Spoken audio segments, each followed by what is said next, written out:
Thank you so much for joining us for CBN NewsWatch. I'm Efrem Graham. Ahead today, civil war among Republicans in Congress as Florida Representative Matt Gaetz tries to remove House Speaker Kevin McCarthy from his post. We're going to bring you a look at what happens next. Also in Washington, a congressman carjacked at gunpoint just a mile away from the Capitol. And it's not the first time a member of Congress has been assaulted this year in D.C. With church attendance on the decline in the United States, we're going to look at how one organization is using the latest technology to connect people of faith. And like everything else, the price of groceries shot up the last few years. We're going to show you ways you can cut your food budget and still buy healthy food. All those stories and more are ahead today on CBN NewsWatch. This is CBN NewsWatch. We begin this half hour in Washington, where House Speaker Kevin McCarthy could be stripped of his post. Florida Republican Congressman Matt Gaetz has now officially filed a motion to remove him as infighting within the party has boiled over. CBN's Capitol Hill correspondent Matt Gaetz has the story. Declaring the office of Speaker of the House of Representatives to be vacant. Resolved that the office of Speaker of the House of Representatives is hereby declared to be vacant. Gaetz took action to remove Speaker McCarthy from the House floor Monday evening. The move comes after Gaetz and other hardline members of the party have grown frustrated with McCarthy's handling of spending bills like the recent CR that avoided a government shutdown. Well, I think the American people deserve to know the coalition that really governs them. And Kevin McCarthy likes to pretend that he makes coalition with conservatives, but all he really does is break his word with conservatives. The coalition that really runs this country is the Uniparty. It is the Biden, McCarthy, Jeffries government, and that is what we will demonstrate with this vote. The House now has 48 hours to rule on the motion. McCarthy posted "Bring it on" to the social media platform X shortly after the resolution was filed. Gaetz responded with a "just did." McCarthy may need Democratic votes to save his job if enough Republicans end up joining Gaetz to try and remove the speaker. If you're a Democrat and you're Hakeem Jeffries, you're sitting there going, okay, you want my votes to keep you as speaker? What are you going to give me? And the same thing with Gaetz, though Gaetz doesn't have much to offer. McCarthy cut a deal with members of his party earlier this year to secure enough votes to win the speakership. Part of the deal included changing the rules to allow any member of the House to file the motion to vacate, as Gaetz just did. No speaker has ever been removed through the motion. McCarthy will reportedly try to make a procedural move to try and squash the effort in the coming days. Gaetz says he's not going to go away. Do you think that you could win this vote eventually? And you're going to keep doing it until you think that you have the votes? Well, like I've said, it took Speaker McCarthy 15 votes to become the speaker. So until I get to 14 or 15, I don't think I'm being any more dilatory than he was. Throughout the drama, the speakers emphasize that he's focused on his work. I'm proud of the record of what we've been able to accomplish so far. We've got a lot more to do, and I don't have to worry about the other things. Do your job, and good things will happen. Matt Gaetz, CBN News. Also in Washington, a congressman carjacked at gunpoint Monday night. Democrat Henry Cuellar of Texas was parking his car only about a mile from the Capitol building when he was approached by 3 armed assailants who then took his vehicle. That is, according to his staff. Police recovered his vehicle and are still searching for the suspects. This is the second time a member of Congress has been assaulted in the District of Columbia this year. Democratic Representative Angie Craig of Minnesota was attacked in her Washington apartment building, suffering bruises while escaping serious injury. Here's a look at some other stories we're following for you in the news at this hour. The president of Mexico says about 10,000 migrants per day are heading to the U.S. border. He blames U.S. economic sanctions on countries like Cuba and Venezuela for the surge. The United States has sanctioned both governments over what it considers the suppression of democracy. Pope Francis has suggested there could be ways to bless same-sex unions. The Pope responding to 5 conservative cardinals who challenged him to affirm the Church's teachings on homosexuality ahead of a big meeting where the LGBTQ plus Catholics are on the agenda. The Pope's response to the cardinals marks a reversal from the Vatican's current official position. Coming up, digital outreach from ads for area churches to multi-million-dollar spots during the Super Bowl. We're going to show you how one group is using the latest technology to connect people of faith. We've got that story for you when we come back.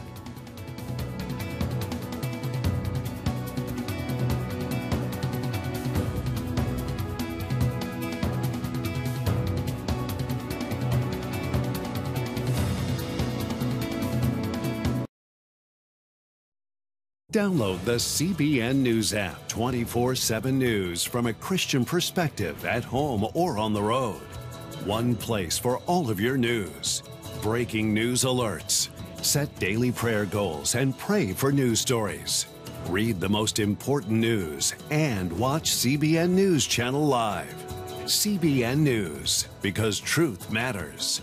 Go to cbnnewsapp.com to get the app today. Church attendance is still on the decline in America. 1 in 5 Christians attend less often than before COVID. So to change this trend, a modern-day marketing tool is now being used to revolutionize church outreach. CBN's Brody Carter brings us this story. The numbers tell the story. Even before COVID closed doors, membership in America's houses of worship were headed below 50%. For the first time in the 80 years Gallup had tracked that trend. From just before the pandemic through last year, overall church attendance dropped 3% over those 3 years.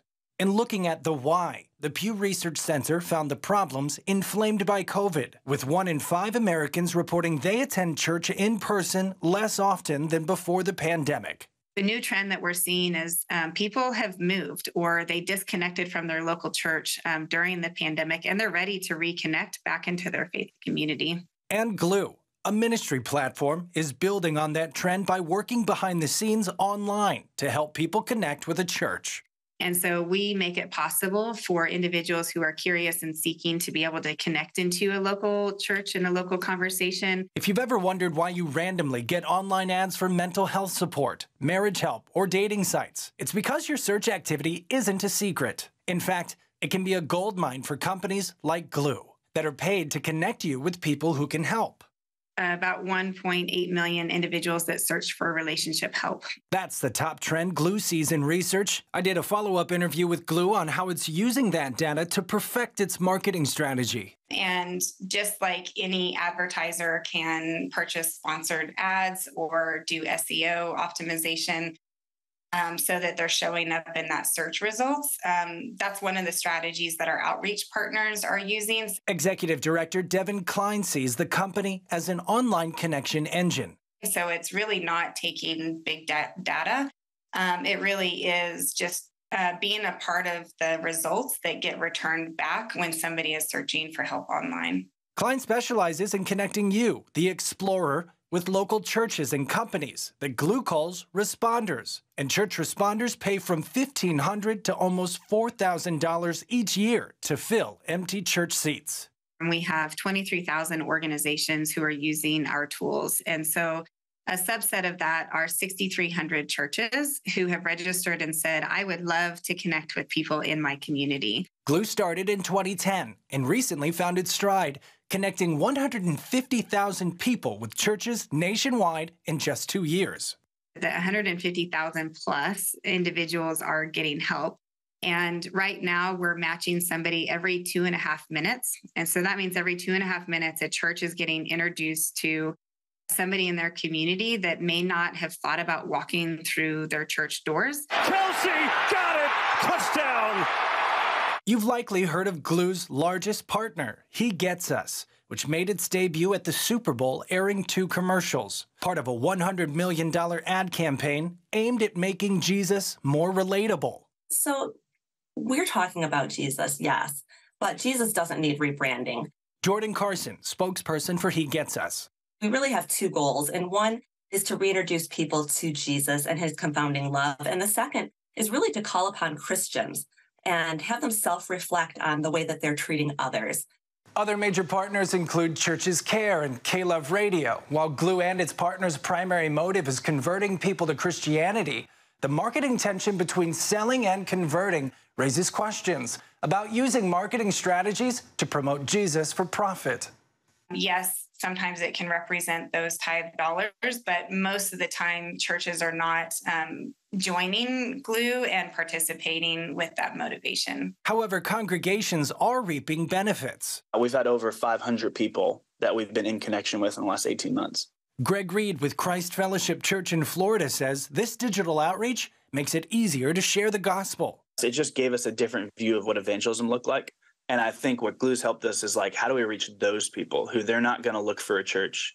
They're not going to go online and look for a sermon. They're just on social media and they're searching for something and they don't know what it was. Participating churches can expect about 12 new connections per month. As these digital campaigns succeed, you can expect to see more outreach that expands beyond the web to public venues, including professional sporting events and music festivals alike. Klein says pastors and churches often become disconnected from their own community. Now a number of churches are thanking GLOO for helping them get back to building stronger relationships with people who walk through their front doors. Brody Carter, CBN News.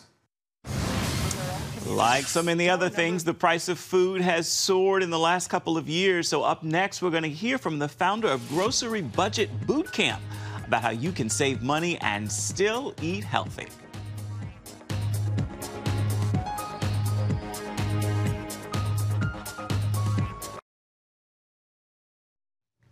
We have experienced sticker shock at the grocery store. The foods we normally buy now cost a whole lot more than they used to. That is why now, more than ever, grocery store hacks really do make a difference. On this week's episode of the Healthy Living Show on the CBN News Channel, the founder of Grocery Budget Boot Camp shares some of the tips that save her students hundreds of dollars off their monthly food budgets. Well, the vast majority of my students save on average $300 before the course is over. And depending on your level of experience, I've had some students save upwards of $1,000 to $1,300 off of their grocery budget. And now this is all coming, it all started from personal experience when you yourself had a real life situation and you needed to really tighten the belt and save money yourself, and you came up with all these great ideas. Talk about your own personal experience with saving money at the grocery store. Sure. My husband and I were in 6 figures worth of debt when we first got married. And fast forward, we tried the whole coupon thing. We added babies to the mix, and we were just really, really struggling with making it all work with it. Like the numbers weren't adding up. And we realized that the one spot in our household budget that we could actually save money was the grocery budget. And so we capped our spending. And as I mentioned, we did the whole coupon thing, but then we started leaning more towards healthy eating and not so much of processed food eating and from boxes and such. And that threw a real wrench into the mix. And so rather than spending my time using coupons and trying things that were really only working for processed food, I just spent a lot of time in the grocery store. I tried to figure out where the grocery stores, like their marketing tactics, what did they do to make us as a consumer spend more money? And then I reverse engineered that. And as you mentioned, came up with some really proven techniques. And then not just the techniques themselves, but if you kind of rearrange them a little bit, it turns into a system that you can follow from point A to point B. And then you essentially rinse and repeat every single week. And thanks to that system, we were able to pay off our debt. We built up an emergency fund. And then several years later, we bought our first home and paid cash. And then just not too long ago, we sold that home and reinvested what we had made, plus a little bit extra from our savings, and we bought a farm. So, we're proof positive that saving money on groceries can happen even with rising food costs and inflation. And it's not just, $5 here, $5 there. It's significant savings. And you are a woman of very strong Christian faith. So talk about how, do you consider what you do, you help so many people save money. Do you consider that a ministry? I do. I firmly believe, and Scripture says that every Christian at conversion is given a set of gifts. And I believe, and it's going to sound funny, but I think one of my gifts is efficiency and being able to take what you have and turn it into something. And I have a love for food. And so I took that gift and I applied it to the food realm and started the blog, Don't Waste the Crumbs. And we're publishing multiple times a week free recipes and meal plans, and then a lot of the experience that I learned inside the grocery store, we're putting that up on the blog as well in terms of shopping tips and shopping hacks.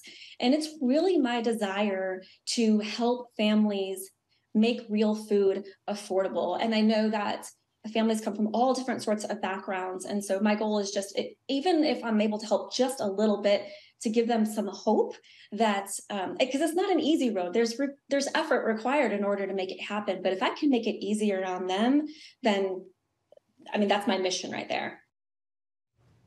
And to learn some of the specific tips on how to save on food, watch Healthy Living. You can do that tonight on the Healthy Living Show. It begins at 8:30 Eastern. You can find it on the CBN News channel. You can also find it on the CBN News app and watch on YouTube.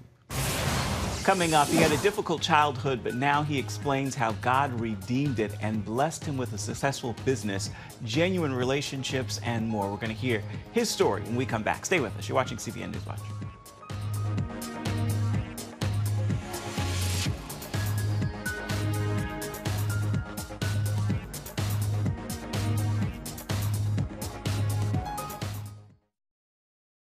David Hoffman is CEO and an author who says God redeemed his traumatic, lonely childhood and blessed him with genuine relationships, a successful business, and a platform to encourage others to overcome life's adversities. He joined this week's The Prayer Link program on the CBN News channel to talk about overcoming childhood trauma and a painful past. David, thank you so much for being with us today on the Prayer Link. Thank you so much for having me, Wendy. Well, first of all, tell us the meaning behind the title of your book. And I got the book right here. John's going to give it to us.